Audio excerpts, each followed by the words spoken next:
अमरीका के मुसलसल 7वीं रात ईरान पर फ़िज़ाई हमले, यज़ शहर धमाकों से गूंज उठा। अहवाज़ और लार में भी बारूद की बरसात। बंदर अब्बास, सिरक, जज़ीरा क़शम और उम्मीदिया शहर में धमाके। हरमज़गान में 3 अफराद जाँ बहक, 8 ज़ख्मी हो गए हैं। ईरानी मीडिया के मुताबिक अमरीकी फ़ौज ने 3 पुलों और सुरंगों को भी निशाना बनाया है। ईरान का भी जवाबी वार। कुवैत, उर्दन और बहरीन में अमरीकी तनसीबात पर हमले। बहरे हिंद में जहाज़ पर क्रूज़ मिसाइल हमला। बिजली और पानी को काबिल इस्तेमाल बनाने वाले स्टेशन भी हदफ बन गए हैं। बहरीन में अमरीकी ड्रोन कश्तियों का गोदाम और AI मरकज तबाह करने का दावा। बुश शहर में MQ-9 ड्रोन मार गिराया। मशरिक़ वुस्ता में जंग के बादल मजीद गहरे। अमरीका के मुसलसल 7वीं रात ईरान पर फ़िज़ाई हमले, कई इलाके धमाकों से गूंज उठे। ईरान के शहर यज़्द, अहवाज़ और लार में भी बारूद की बरसात। बंदर अब्बास, सिरक, जज़ीरा क़शम और उम्मीदिया शहर में भी धमाके। अमरीकी फ़ौज ने 3 पुलों और सुरंगों को भी निशाना बनाया। हमलों के बाद सूबे में मुतअद्दिद सड़कें और रास्ते बंद हो गए। सेंटकॉम के मुताबिक आबनाए हुर्मुज़ की नाकाबंदी जारी। हमलों का एक और सिलसिला मुकम्मल कर लिया। कार्रवाइयों का मकसद ईरान की फौजी सलाहियतों को मजीद कमजोर करना है। अमरीकी हमलों पर ईरान का भी जवाबी वार। बहरा हिंद में अमरीकी जहाज पर क्रूज मिसाइल हमला। कुवैत में अमरीकी तनसीबात, रडार सिस्टम को भी निशाना बनाया। कैंप और शहरी इंफ्रास्ट्रक्चर पर भी मिसाइल दागे गए। बिजली और पानी को काबिल इस्तेमाल बनाने वाले स्टेशन को नुकसान पहुंचाया। बहरीन में अमरीकी ड्रोन कश्तियों का गोदाम और AI मरकज तबाह करने का दावा। वो शहर में MQ-9 ड्रोन मार गिराया। तर्जुमान पासदारान इनकलाब के मुताबिक आबनाए हुर्मुज़ में 2 ऑयल टैंकरों में धमाके के बाद आग भड़क उठी। टैंकर बारूदी सुरंगों वाले रास्ते से गुजर रहे थे। ईरानी पासदारान इनकलाब ने कहा कि इलाकाई ममालिक को खबरदार किया है कि वो जवाबी कार्रवाइयों के लिए तैयार रहें।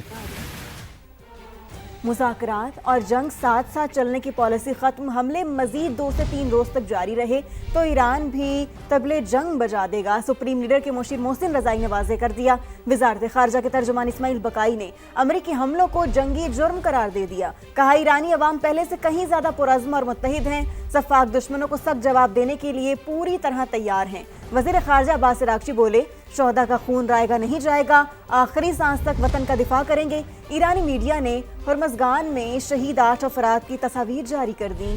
शोहदा में 4 मर्द और 4 ख़वातीन शामिल हैं। हुकूमत ने कमर्शियल तैयारों के फ्यूल की कीमत में इजाफा कर दिया है। 40 रुपये 35 पैसे फी लीटर इजाफे के बाद जेट फ्यूल की नई कीमत 291 रुपये 55 पैसे फी लीटर मुकर्रर कर दी गई है। तो आपको बताएं, हुकूमत ने कमर्शियल तैयारों के फ्यूल की कीमत में इजाफा किया है। 40 रुपये 35 पैसे फी लीटर इजाफे के बाद अब जेट फ्यूल की नई कीमत 291 रुपये 55 पैसे फी लीटर मुकर्रर कर दी गई है।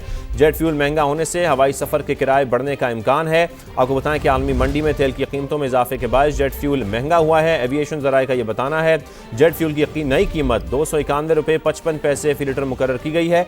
कमर्शियल तैयारों के फ्यूल की कीमत में 40.35 रुपये फी लीटर इजाफा किया गया है। तो हुकूमत ने कमर्शियल तैयारों के फ्यूल की कीमत में इजाफा किया है। 40 रुपये 35 पैसे फी लीटर इजाफे के बाद जेट फ्यूल की नई कीमत अब 291 रुपये 55 पैसे फी लीटर मुकर्रर कर दी गई है। इसके साथ साथ आपको यह भी बताएं कि 2 हफ्तों के दौरान जेट फ्यूल की कीमत में 53.58 रुपये फी लीटर इजाफा हो चुका है। मजीद बात करेंगे, जावेद असगर चौधरी हमारे साथ मौजूद हैं। जी जावेद, आप बताइए तफसीलन।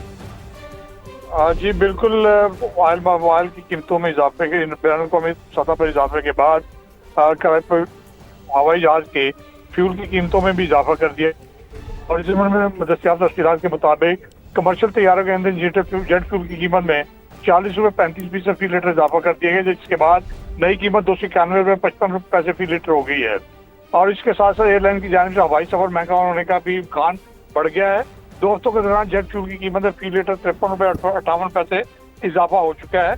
और आलमी मंडी में तेल की कीमतों में इजाफे के बाद जेट फ्यूल को महंगा किया गया है। ये कहना है विशेष जराए का। जी बहुत शुक्रिया आपका जावेद।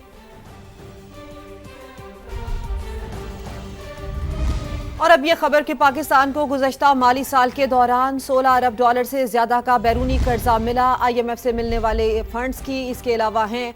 सऊदी अरब ने पाकिस्तान की सबसे ज़्यादा माली मदद की और 3 अरब डॉलर्स के नए डिपॉजिट्स, 1 अरब डॉलर का कर्जा, 1 अरब डॉलर के उधार तेल की सहूलत दी। हुकूमत ने पाकिस्तान सर्टिफिकेट की मद में 3 अरब डॉलर और कमर्शियल कर्जों की मद में 1 अरब 90 करोड़ डॉलर हासिल किए। बात करेंगे इसी पर। समा के ब्यूरो चीफ शकील अहमद हमारे साथ मौजूद हैं। शकील अहमद, बताइए इन कर्जों की क्या तफसील है? देखिए, 30 जून को जो साल खत्म हुए हैं 16 अरब डॉलर से ज्यादा का पाकिस्तान को बैरूनी कर्जा मिला है, लेकिन जो टारगेट था वो 19 अरब 92 करोड़ डॉलर था। जो 3 अरब 72 करोड़ डॉलर कम मिले हैं। अगर पाकिस्तानी करेंसी में बात करें तो पाकिस्तान को जो ये रकम मिली है वो 4517 अरब रुपए के मुसावी है, जो उससे पिछले साल के मुकाबले में 1.1 ट्रिलियन रुपीज ज्यादा है। सऊदी अरब ने सबसे ज्यादा सहारा पाकिस्तान को दिया, 1 अरब 35 करोड़ डॉलर कर्जा दिया, 3 अरब डॉलर के नए टाइम डिपॉजिट्स दिए और $1 बिलियन की जो डेफर्ड पेमेंट पे ऑयल फैसिलिटी है वो भी थी। एडीबी ने पाकिस्तान को $1.7 बिलियन, वर्ल्ड बैंक ने तकरीबन $1.5 अरब दिए और कमर्शियल कर्जा लिया गया 1 अरब 90 करोड़ डॉलर का, जिसमें चीनी बैंक ने 1 अरब 70 करोड़ डॉलर की रीफाइनेंसिंग भी की और पाकिस्तान को इस दौरान 14 करोड़ 95 लाख डॉलर की ग्रांट्स भी मिली और IMF ने पाकिस्तान को 42 करोड़ डॉलर फराहम किए, जबकि 7 अरब डॉलर के कर्जे की जो अक़सात हैं इसके अलावा हैं और पाकिस्तान ने प्रोजेक्ट लोन्स की मद में तकरीबन 3 अरब 4 करोड़ डॉलर और नॉन प्रोजेक्ट कर्जों की मद में 12 अरब 72 करोड़ डॉलर हासिल किए और मुख्तलिफ इदारों से और आलमी मालियाती इदारों से। तफसील फराहम करने के लिए आपका शुक्रिया शकील अहमद। कराची गुलिस्तान जौहर में गैर कानूनी कॉल सेंटर और गैर मुल्कियों से फ्रॉड केस, सिटी कोर्ट ने NCCIA के हाथों गिरफ्तार 2 मुलजमान के जिस्मानी रिमांड में 20 जुलाई तक तौसी कर दी है। मजीद जानेंगे नुमाइंदा समा लियाकत अली राना से। जी लियाकत बताइए।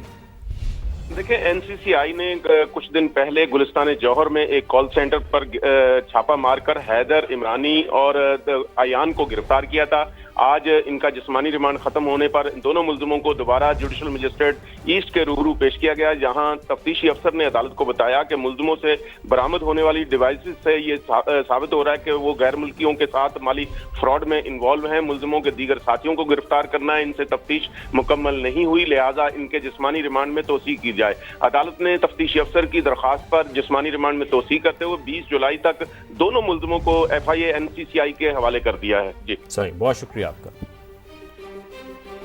FIA ने बिला वजह ऑफलोडिंग की शिकायत के खात्मे और इमिग्रेशन निज़ाम को मजीद शफाफ बनाने के लिए नया निज़ाम नाफिज कर दिया। नए SOPs के तहत मुसाफिरों को फौरी शिकायत के इजाले, वजूहात और प्री डिपार्चर रहनुमाई की सहूलत फराहम की जाएगी। बात करेंगे कमरुल मुनव्वर से। कमर, अपडेट कीजिए। बैरून मुल्क सफर करने वाले पाकिस्तानियों के लिए और डंकी से बचने के लिए FIA ने एक बड़ा फैसला किया है कि तमाम जोन्स के अंदर प्री डिपार्चर फैसिलिटेशन डेस्क कायम करने का फैसला हुआ और इस फैसले के अंदर ये कहा गया है कि जिस मुसाफिर ने, चाहे वो विजिट वीज़ा पर हो, टूरिस्ट वीज़ा पर जा रहा हो या स्टूडेंट वीज़ा पर जा रहा हो, वो पहले FIA को अपने तमाम दस्तावेज़ात जो है वो देगा और उसके बाद FIA इस बात की तस्दीक करेगा कि वो सफ़र कर सकता है कि नहीं। इस हवाले से एक परफॉर्मा जो है वो भी बनवाया गया है कि जिस शख्स को ऑफलोड किया जाएगा वो इस प्री डिपार्चर फैसिलिटेशन डेस्क के अंदर इसको वो परफॉर्मा दिया जाएगा कि उसको इस वजह से ऑफलोड किया जा रहा है। लेकिन इसके अंदर एक शिक जो है वो डाली गई है कि मुसाफिर जिसने सफ़र करना होगा उसके लिए मोबाइल का एनालिसिस जो है वो ज़रूरी करार दिया गया है कि वहाँ पर मौजूद जो FIA के हुकाम होंगे वो उसका मोबाइल जो है वो स्कैन कर सकेंगे कि आया वो डंकी के लिए किसी एजेंट के साथ राब्ते में तो नहीं था। ताहम इस फैसिलिटेशन डेस्क से ये कहा जा रहा है कि डंकी लगाने वालों को भी पकड़ा जा सकेगा और जो मुसाफिर हैं उनके मसाइल भी जल्दी से जल्द हल किए जा सकेंगे। कमर, आपका शुक्रिया। स्वात की झील सैफुल्ला हादसे में 7 जिंदगियां निकल गई, लेकिन वाकया कई सवालात जन्म दे गए। इस हवाले से मजीद भी आपको बताएंगे। इस वक्त गुफ्तगू जारी है, वो आपको सुनवाते हैं।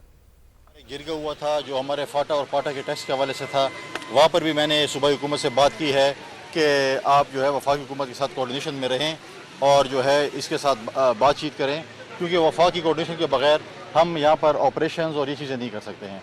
तो लिहाजा हमारी पूरी कोशिश है कि हम वफा के साथ कोऑर्डिनेशन में रहें। हमारी मोहसिन नकवी साहब से भी वक्त मीटिंग होती है। मैं उनके भी मशहूर मोहसिन नकवी साहब का भी कि जब भी हमने जो भी सपोर्ट मांगी है उन्होंने हमें की है। तो लिहाजा दहशत के ख़िलाफ़ हम सारे मुतहिद हैं, पूरा सूबा, पूरी सूबे की अवाम मुतहिद है कि जब दहशतगर्दी ख़त्म होगी, इस सूबे में अमन होगा तो इस सूबे में खुशहाली आएगी, तरक्की आएगी। यहाँ पर इन्वेस्टर्स आएंगे, यहाँ पर कारोबारी हज़रात आएंगे, यहाँ पर इंडस्ट्रियलिस्ट आएंगे, यहाँ पर लोग कारोबार करेंगे, यहाँ पर लोगों को रोज़गार मिलेगा, रेवेन्यू जनरेट होगा। तो ये चीज़ें जो है चीज़ें चलती रहेंगी और इंशाअल्लाह ताला जो है जो दहशतगर्दी के ख़िलाफ़ जंग है, हमने पहले भी कहा है कि ये खैबर खा हुकूमत की खुशकिस्मती है कि उनको वाहिद अगर किसी सूबे में देखें एक ज़िम्मेवाराना पोजीशन मिली है, जो सूबे के हकूक़ के ऊपर, जो दहशतगर्दी के ऊपर, जो हमारे इश्यूज़ होते हैं उस पर कोई पॉलिटिक्स नहीं करती, कोई चीज़ें नहीं करती।